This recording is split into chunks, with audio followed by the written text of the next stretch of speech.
자, 오늘 말씀 하나님의 계보라는 제목으로 말씀을 생각해 보도록 하겠습니다. 제가 예전에 시내를 걷고 있었어요. 시내를 걷고 있는데 어떤 사람이 말씀 좀 여쭐게요 라고 하더라고요. 그래서 네, 무슨 얘기인가요? 그랬더니 혹시 당신의 아버지를 아시나요? 라고 물어보시더라고요. 저는 당연히 알죠. 그러면 아버지의 아버지는 아시나요? 당연히 알죠. 그럼 그 아버지의 아버지는 아나요? 거기서부터 모르죠. 라고 얘기를 했어요. 당신의 아버지께서는 당신을 사랑하세요? 당연히 사랑하시죠. 그렇다면 그 아버지께서는 그 할아버지가 당신의 아버지를 사랑하셨을까요? 맞죠. 사랑하셨죠. 그럼 당연히 그 위에도 사랑하셨겠죠. 그렇기 때문에 우리는 조상을 섬겨야 되는 것입니다 라고 얘기를 하더라고요. 얘기를 좀 들어보니까 도를 아십니까요? 네. 그러면서 하는 얘기가 저는 크리스찬이라 도 같은 거는 별로 관심이 없습니다 라고 했을 때 그 사람이 그렇게 얘기하더라고요. 성경에서도 보면 많은 이 조상들의 계보가 많이 나오지 않습니까? 그것처럼 우리 조상이라는 것은 너무나도 중요한 것입니다 얘기를 하더라고요. 그래서 저는 거기서 그것은 조상을 섬기는 것이 아니라 하나님을 섬기는 계보를 잇고 있는 것입니다 라고 얘기를 했던 적이 있었어요. 그렇습니다. 여러분들, 언제나 원로 목사님께서 그런 말씀하셨었죠. 저 달을 봐라 라고 할 때 그 달을 보지 아니하고 정말 미련한 사람들은 달을 보는 것이 아니라 그 손가락 끝만 보고 있다. 그런데 진짜 똑똑한 사람들은 달을 보며, 그리고 그 화자가 말하고 싶어하는 사람이 무엇인가 이야기하고 싶어하는 그 핵심에 귀를 기울이는 것이지, 이 손가락이 뭐라고 그 손가락 끝을 보고 있냐고 그렇게 원로 목사님이 얘기해 주셨던 기억이 있습니다. 그렇습니다. 조상이 중요한 것이 아니라 조상이 믿었던 하나님이 더 중요하다는 것을 우리는 반드시 기억해야 되는 것입니다. 오늘 말씀 하나님의 계보라는 제목으로 말씀을 생각할 때 우리가 누가복음 3장에도 이렇게 많은 계보들이 나오는 것을 보게 됩니다. 그런데 이 계보가 또 어디에서 나왔어요? 여러분들 기억하십니까? 마태복음 1장에 처음 신약 성경을 딱 폈을 때 이렇게 시작하고 있죠. 마태복음도 그렇게 계보로 시작하고 있습니다. 혹시 마태복음 1장 말씀을 보여줄 수 있을까?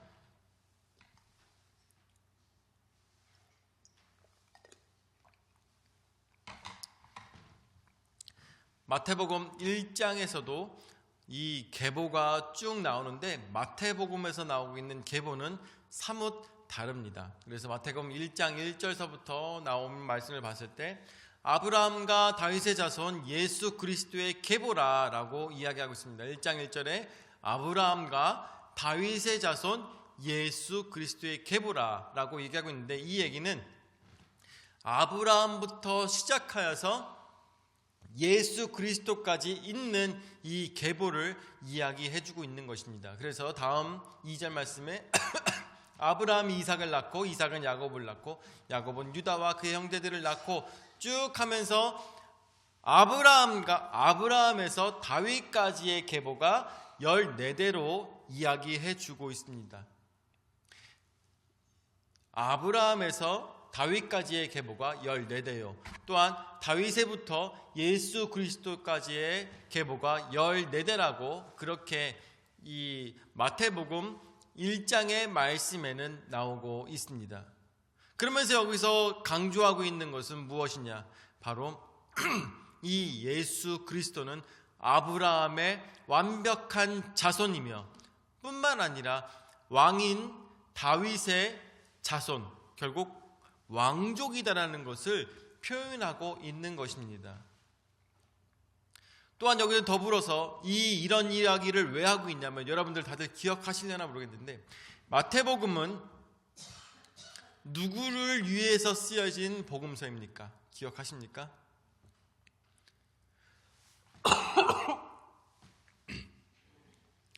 마태복음은 어떤 사람들을 위한 이 복음서였습니까? 마태복음은 유대인들을 위한 복음서였습니다.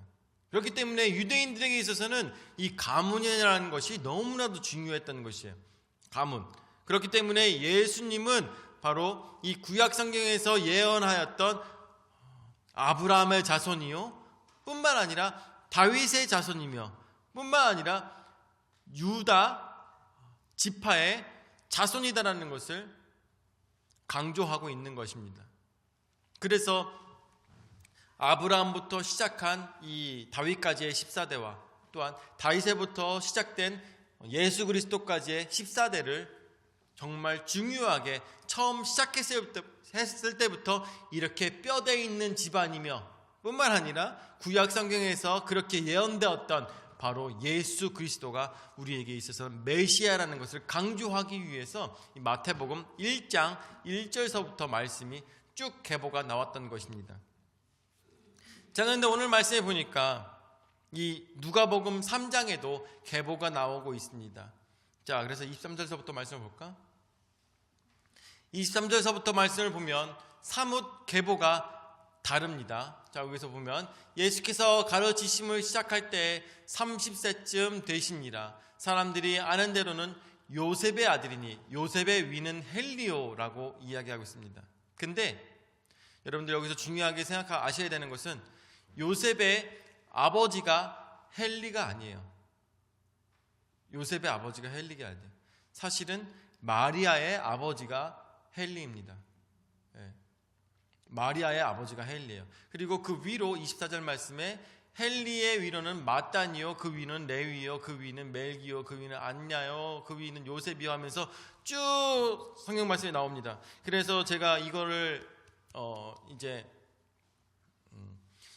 내용에 대해서 공부하면서 보니까 이 사람 한 명 에 대해서 어떤 일들을 했었고 이 사람이 어떤 성경 말씀에 어떻게 기록되어 있으며 이런 것들에 대해서 자세하게 나오긴 하더라고요. 근데 그런 것들이 사실은 우리에게 필요한 것은 아니죠. 자, 이렇게 해가지고 예수님 그리고 마리아 그 계보로 해가지고 쭉 어디까지 가고 있습니까? 어디까지? 그렇죠. 하나님까지 가고 있는 것입니다. 여기서 지혜 있는 사람들은 깨달아 알 거라고 생각이 드는데 마태복음의 계보와 지금 누가복음의 계보가 방향이 다릅니다. 가고 있는 방향이 달라요. 왜냐하면 마태복음은 아브라함부터 예수님까지 갔습니다. 아브라함부터 예수님, 그러니까 먼 조상에서부터 쭉 내려와서 예수님을 찾은 것입니다. 근데 누가복음은 어떻게 하고 있어요? 예수님부터 쭉 올라가고 있는 것이에요. 예수님부터 시작해서 그 위로 올라가고 있어요. 자, 그래서 이것을 통하여서 우리에게 주시는 말씀은 무엇일까? 그래서 첫 번째로 예수님부터 시작하여서 하나님까지 가는 계보인 것이죠. 그래서 이것에 대해서 사람으로만 따진다면 예수님부터 시작하여서 아담으로 가고 있는 계보라는 것을 우리에게 보여주고 있는 것입니다. 이것은 예수님부터 아담까지의 내용을 얘기한다는 것은 예수님께서 이 땅에 오신 이유가 온 세상에 사람들을 위해서 오셨다는 것을 우리에게 시사하고 있는 것입니다. 이 땅에 어느 누구도 아담으로부터 시작하지 않은 사람은 없습니다. 이 땅에 어느 누구도 아담으로 나지 아니하고 다른 이름을 가지고 태어난 자는 아무도 없다라는 것이죠. 그렇기 때문에 이 예수님부터 아담으로의 계보는 우리에게 이 세상의 모든 사람들에게 예수 그리스도가 필요하다는 것을 보여주고 있는 것입니다. 여러분들, 예전에도 말씀드렸다시피 세상에 아무리 커다란 죄인이다 할지라도, 아무리 잘못한 죄인이다 할지라도 어느 누구에게도 예수 그리스도가 필요 없는 자는 아무도 없습니다. 저는 예전에 그런 말씀을 드린 적이 있었죠. 우리 준아를 낳고 난 다음에, 준결이 말고 준아를 낳고 난 다음에 준아를 너무나도 사랑했어요. 그러면서 거기서 한 가지 굉장한 발견을 하게 됐어요. 그게 무슨 발견이었냐면, 내가 싫어하고 미워하고 귀찮아하고 좋아하지 않던 사람들조차도 이렇게 순결하고 예쁘고 정말 하나님께서 주신 선물 같은 어린아이였을 때가 있었겠구나라는 생각이 갑자기 들더라고요. 내가 그렇게 미워했던 사람도, 그리고 내가 싫어했던 사람도, 내가 혐오하였던 사람조차도, 내가 거짓말하였던 사람조차도, 내가 옆에 두고 싶지 않았던 그 사람조차도 하나님께서는 존귀한 자로서 이 땅에 태어나게 하나님께서 보내셨다는 것을 깜빡 잊고 살았구나라는 것을 알게 된 것이죠. 여러분들, 이 세상에 사랑받지 못할 아이는 없습니다. 아무리 버림받았다 할지라도 그 아이는 천사 같은 아이예요. 어떤 어린아이를 두고 봐도 정말 하찮고 버림받아야 되고 아무런 사랑받지 못할 어린아이는 없는 것이죠. 여러분들, 갓난아기를 보면 얼마나 이쁩니까? 갓난아기를 보면 얼마나 사랑스러워요. 하나님 보시기에도 우리는 어때요? 100년을 채우지 못한 갓난아기 같은 우리의 인생인지도 모르는 것입니다. 하나님 앞에 있어서는 우리도 그렇게 갓난아기처럼 지금 뛰어놀고 아무것도 모르고 정말 말 그대로 천방지축에 집을 지금 폭파시키고 있는 우리 최준결 같은 아이도 하나님께서는 그렇게 사랑하시며 그렇게 존귀한 자로 이 땅에 부르셨다는 것을 우리는 생각하게 되는 것입니다. 여러분들, 이쁜 어린아이만 그런 것이 아니죠. 우리의 인생 속에도 마찬가지입니다. 나 또한 그렇게 아름답고 존귀한 자로서 하나님께서 부르셨고, 하나님께서 이 땅에 태어나게 하셔서 하나님의 뜻대로 살기를 원하셨던 하나님의 원대한 계획이 우리 안에 있다는 것을 우리는 분명하게 기억하고 있어야 될 것입니다. 그렇기 때문에 예수 그리스도로부터 아담까지 이르는 계보는 우리에게 무엇을 얘기한다고요? 이 세상에 어느 누구도 존귀하지 않은 자는 없으며 어느 누구도 예수 그리스도가 필요 없는 자는 없다라는 것을 여러분들 반드시 기억해야 될 것입니다. 여러분들, 요번에 러시아에서 무슨 일이 있었냐면 푸틴에 대해서 안 좋은 기사를 쓰고 있었던 기자가 자택에서 압수수색을 하는 도중에 아파트에서 떨어졌다나? 이런 사건이 있었다고 합니다. 떨어져서 죽었다는 사건이 있어요. 여러분들, 이게 실수로 떨어진 걸까요? 압수수색하는 와중에 이 사람이 떨어져 죽은 게 실수로 죽은 걸까요? 아닐 거예요. 아마 위에서 시켰겠죠. 죽이라고. 예전에 홍차 사건도 여러분들 아실 것입니다. 푸틴에게 있어서 안 좋은 말을 퍼뜨리던 정치가가 어느 날 자기가 홍차를 마셨는데 홍차를 마시고 난 다음에 뭐가 걸렸어요? 몸에? 저기가 방사능이 피폭에 걸린 거예요. 그래서 사람들 다 깜짝 놀랐죠. 아니,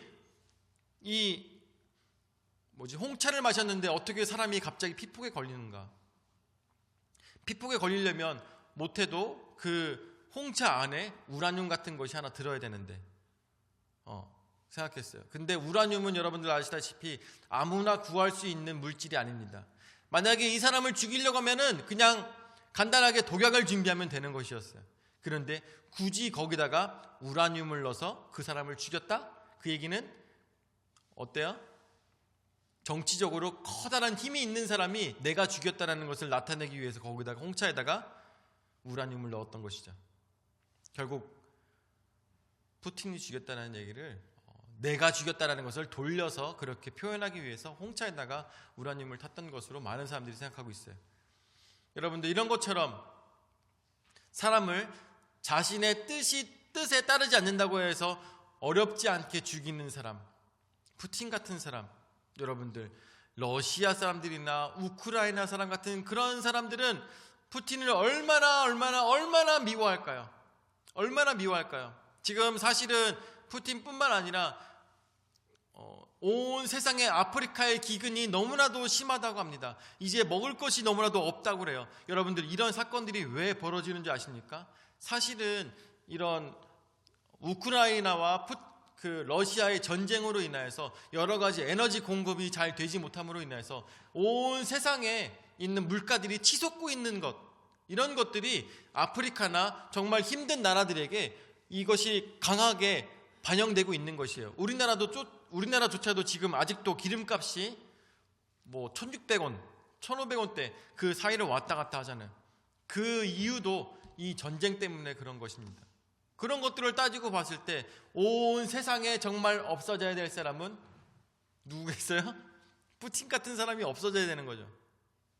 그럼에도 불구하고 푸틴조차도 어떤 사람이 됩니까?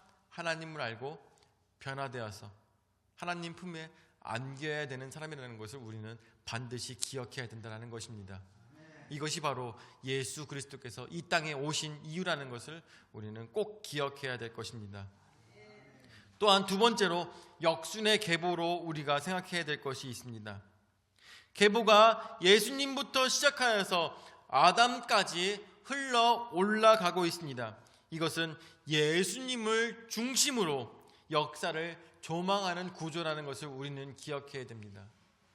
예수님부터 시작하여서 쭉 올라가며 아담까지 갔을 때 여러 많은 사람들이 있었겠지만 그 사람들이 중요한 것이 아니라 진정 중요한 것은 바로 하나님의 아들 예수 그리스도가 어디로 이어지고 있는가를 우리는 생각해야 될 것입니다.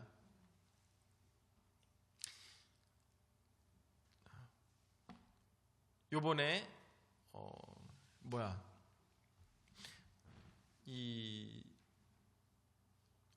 어제 같은 경우, 어제나 아니면은 언제나 여러분들 아시다시피 최준하가 다니면서 받고 다니는 이런 용돈이 상당히 많아요. 많은 분들이 용돈을 주십니다. 많은 분들이 용돈을 주세요. 아이고 이쁘다 하면서 용돈 주시고, 아이고 잘했다 하면서 용돈 주시고, 이런 일들이 굉장히 많았습니다. 여러분들, 준하가 잘해서 용돈을 받는 것도 있을 수 있겠지만 그보다 더 중요한 것은 무엇일까요? 그보다 더 중요한 것은 엄마가 그동안 많이 뿌렸고 뿐만 아니라 아빠도 열심히 신앙생활하고 있고, 이러한 모습 때문에 준하가 사랑받는 것 아니겠습니까? 그런 것들을 생각했을 때 우리 부모의 역할, 또한 그 부모의 이런 모습들이 너무나도 중요한 것이겠죠. 그렇습니다. 예수 그리스도도 어떻습니까? 이 계보를 쫓아가면은 바로 이 계보는, 이 역순의 계보는 그냥의 계보가 아니라 하나님을 온전히 섬기는 자들의 계보였던 것을 우리는 봐야 될 것입니다. 이것은 바로 복의 근원이었고, 또한 이것은 복으로 인하여서 하나님께로부터 오는 그 복이 예수 그리스도까지 닿았다는 것을 우리 이 성경 말씀을 통해서 보여주고 있는 것입니다. 또한 세 번째로 마리아의 계보인 것입니다. 일반적으로 요셉의 이름이 언급되지만 대부분의 학자들은 이 계보가 마리아의 계보로 나타난다고 보고 있는 것입니다. 이는 다윗의 혈통임을 강조하고 있는 것인데, 여러분들, 이 누가복음에서만 유독 마리아의 계보를 따라가고 있는 이유, 여러분들 아시고 계십니까? 예전에도 우리 누가복음 시작할 때 여러분들에게 말씀을 드렸었는데,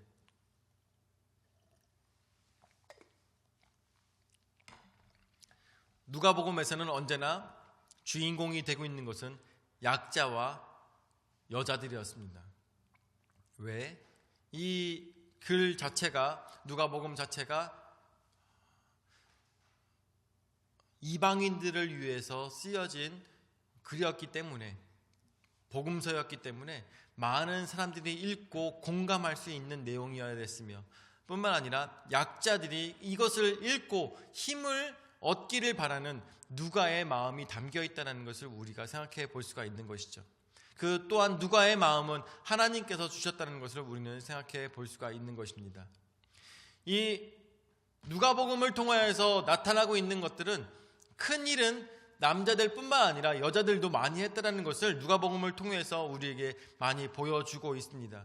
그러는 와중에 바로 죄되었던 아담의 계보로 인하여서 되는 것이 아니라 여자의 후손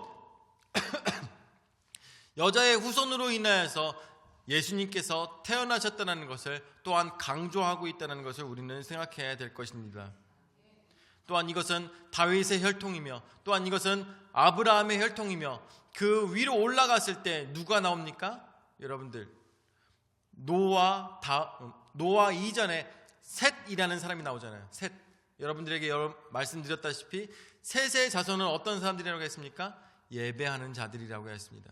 하나님을 섬기는 자들, 하나님의 이름을 부르며 하나님을 계속 자손들에게 가르치는 사람들, 바로 그 셋의 후손들이 바로 하나님만 섬기는 자들이라고 여러분들에게 말씀을 드렸습니다. 그래서 이 마리아의 계보는 믿음의 조상들이며 오로지 하나님만 섬기는 자들이며 진정 그 이름을 부르는 자들이라고 여러분들에게 말씀을 드렸습니다. 또한 네 번째로 우리가 생각해야 될 것은 모든 인류를 대상으로 하고 있는 계보라는 것을 우리는 생각해야 될 것입니다. 아담을 시작점으로 삼음으로써 예수님이 모든 인류의 조상인 아담과 연결되어 있음을 우리에게 보여주고 있습니다. 이는 예수님이 유대인뿐만 아니라 모든 사람들의 구원자임을 우리에게 시사하고 있다는 것을 반드시 기억해야 될 것입니다. 여러분들에게도 아까도 말씀드렸다시피 세상에 어떠한 나쁜 자라 할지라도 예수 그리스도가 필요가 없는 자는 없다라는 것입니다. 아무리 힘이 센 자라 할지라도, 아무리 능력 있는 자라 할지라도, 아무리 똑똑한 자라 할지라도 나이가 먹고 힘들고 그랬을 때 자신의 부족함을 깨닫게 되는 것이죠. 그런 자들에게 진정 필요한 자는 누구이겠습니까? 바로 예수 그리스도인 것을 우리는 기억해야 될 것입니다. 그 전까지 유대인들은 무슨 생각했냐? 우리 이스라엘만 하나님의 사람들이고 다른 나머지 사람들은 정말 천국에 우리가 올라가고 나머지 사람들은 이 지옥에서 불을 때는 불쏘시개 정도로 생각했던 것이 그 당시 유대 사람들의 생각이었던 것입니다. 그렇기 때문에 이스라엘만 구원을 받고 다른 나라들은 다 죽어 없어지고 불타 없어질 운명이다라고 생각했던 사람들이 바로 이스라엘의 민족주의였습니다. 그런데 그들이 그럼으로 인하여서 그런 자만심으로 인하여서 콧대가 높은 자만심으로 인하여서 오히려 저들은 쓰러졌던 것을 우리는 생각해야 될 것입니다. 하나님 앞에 서야 되는 자들은 누구입니까? 바로 하나님 앞에 엎드리는 자들이 되어야 될 것입니다. 그게 이스라엘 민족이 됐던, 대한민국의 민족이 됐던, 일본의 민족이 됐던, 아니면 몽골의 민족이 됐던, 아니면은 저 에티오피아의 민족이 됐던 그 민족의 어떠한 자도 중요한 것이 아니라 하나님 앞에 엎드리는 자가 가장 중요하다는 것을 우리는 생각해야 될 것입니다. 모든 민족 위에 하나님이신 것이지 이스라엘의 하나님은 아니라는 것을 우리는 기억해야 됐고, 또한 대한민국의 하나님은 아니라는 것을 우리는 반드시 기억해야 될 것입니다. 가장 중요한 것, 여러분들, 그것은 바로 예배드리는 자, 바로 예배하는 나의 하나님이라는 것을 우리는 기억해야 될 것입니다. 오늘 여러분들은 어떻게 이 예배에 오셨습니까? 오늘 누구를 찾기 위해 오셨습니까? 오늘 예수 그리스도를 찾고 있는 나는 어떤 계보로 우리는 하나님 앞에 나오고 있습니까? 우리의 계보는 예수 그리스도를 통한 믿음의 계보인 것을 믿으시기 바랍니다. 뿐만 아니라 우리 위로는 결국 아담이요, 그 위로는 하나님이신 것을 우리는 반드시 기억해야 될 것입니다. 우리는 언제나 하나님 아버지라고 부르고 있습니다. 전능하신 하나님 아버지라고 부르고 있습니다. 그렇다면 그의 자식으로서, 그의 자녀로서 우리는 온전히 예수 그리스도 안에서 믿음으로 또한 넘어지지 않는 신앙을 가지고 진정 나의 뿌리를 생각하며 오늘도 그래, 나는 크리스찬이야, 그래, 나는 하나님의 자녀야, 그런 높은 자존감으로 하나님의 일들을 감당하시며 살아가시기를 예수 이름으로 축원을 드립니다. 아멘. 사랑을 역사하시는 주님 은혜와 사랑을 감사드립니다. 오늘도 하나님의 계보를 통하여서 내가 어떠한 사람이고 내가 어떠한 모습으로 이 땅에 있으며 내가 앞으로 어떠한 곳을 가야 되는지 말씀을 통하여서 생각할 수 있는 귀한 시간 될 수 있도록 인도하여 주심을 감사드립니다. 이 세상의 모든 사람들을 위해서 오신 예수 그리스도를 바라보며 아버지, 이 땅에 어느 누구도 사랑받지 못할 자가 없다는 것을 기억하며 이 세상의 모든 사람들에게 주의 말씀을 전달할 수 있는 우리의 복음의 전달자가 될 수 있도록 인도하여 주시옵고, 이 세상에 미워하거나 이 세상에 등을 돌리거나 그러한 사람이 없이 오로지 모든 사람들을 예수 그리스도의 이름으로 안을 수 있는 우리의 온전한 신앙의 모습 될 수 있도록 인도하여 주시옵소서. 이제는 자기 몸 버려 죽기까지 우리 죄를 담당하신 구주 예수 그리스도의 은혜와 자기 외아들을 주기까지 우리를 사랑하신 아버지 하나님의 무한하신 사랑과 성령 하나님의 감화 감동 역사 교제 위로 내주하신 은혜가 예수 그리스도를 통하여서 하나님께서 사랑하시며 인도하시는 우리 모든 민족 위에 영원히 함께 하실지어다. 아멘.